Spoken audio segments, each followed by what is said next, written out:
আমাদের লাভ হইলে এলাকার কাজ হইতে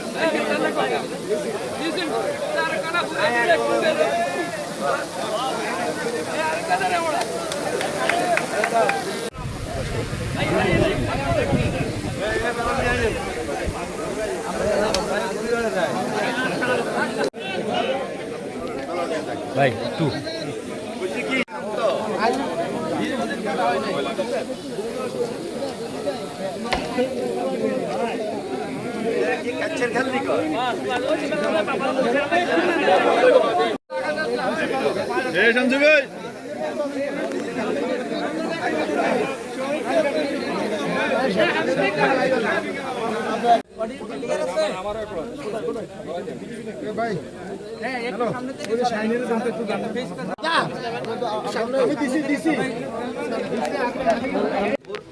এবং এটা শেষ হবে গিয়ে হাজিরপাড়া রহমতখালী খালের সঙ্গে নদীর সঙ্গে খাল বা নদী যাই বলি ওটার সঙ্গে মিলিত হবে।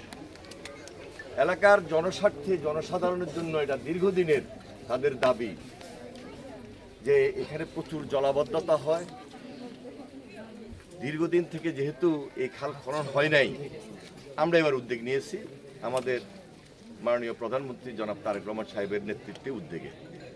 কারণ তিনি ওনার পিতার মতো শহীদ রাষ্ট্রপতি জিয়া রহমান যেভাবে খাল খনন কর্মসূচি হাতে নিয়েছিলেন, ওইটা ছিল একটা বিপ্লব, একটা আন্দোলন, এবং সেই বিপ্লব আন্দোলন দীর্ঘদিন থেকে প্রায় বন্ধই ছিল।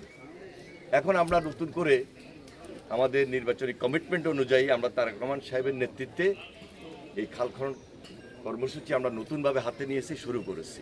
সে অনুযায়ী আমাদের লক্ষ্মীপুরে এই খালটা অত্যন্ত গুরুত্বপূর্ণ বিধায় আমরা আজকে সবাই মিলে এলাকার সাধারণ মানুষ দলমত নির্বিশেষে সবাই এখানে উপস্থিত হয়েছেন। সবাইকে নিয়ে আমরা প্রশাসনের যারা আছেন ডিসি সাহেব সহ সবাই মিলে আমরা আজকে এই খালটা খনন করার জন্য উদ্যোগ নিয়েছি।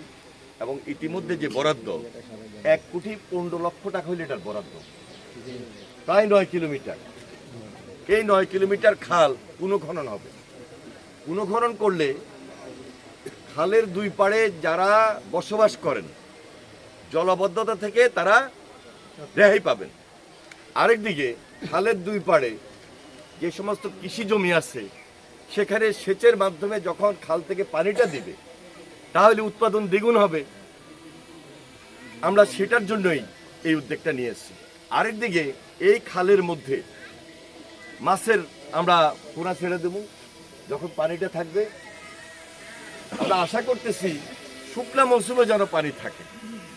খালটা খনন হলে শুকনা মৌসুমে পানি থাকবে, কৃষিকাজের জন্য ব্যবহার হবে, সেচের জন্য দেওয়া হবে, মাছের উৎপাদন বৃদ্ধি পাবে। আর এইদিকে তো মোটামুটি গাছ আছে, যেখানে গাছ নাই সেই জায়গায় আমরা গাছের জন্য কিছু বৃক্ষরোপণ করব। আরেকদিকে সবচেয়ে গুরুত্বপূর্ণ এই যে লোকগুলা কাজ করবে টাকার বিনিময় কর্মসংস্থানের একটা ব্যবস্থা হইতেছে, একটা কর্মসংস্থানের ব্যবস্থা হইতেছে না, লেবার ওয়ার্ক যেটা। আগে এক সময় এই কাজগুলো হয়তো স্বেচ্ছাশ্রমে স্কুল কলেজের শিক্ষার্থীরা, প্রতিষ্ঠানের শিক্ষার্থী, শিক্ষকরা, সামাজিক নেতৃবৃন্দ, রাজনৈতিক নেতৃবৃন্দ সবাই আসে করতেন প্রেসিডেন্ট জিয়ার সময়। এখনো এটা আমরা কিছুটা রাখছি, কিন্তু আগের সময় আর এখনকার সময়ের মধ্যে কিছু পার্থক্যের কারণে আমরা বাধ্য করতেছি কর্মসংস্থানের জন্য যেন ব্যবস্থা হয়। সেই জন্য আমরা এখানে যারা কাজটা করবেন তাদেরকে আর্থিকভাবে আমরা সহায়তা করব এই কাজ থেকে। তাহলে কর্মসংস্থানের ব্যবস্থা হলো, একটা ধরেন আপনি যদি সারাদিন কাজ করেন কত টাকা পাইবেন?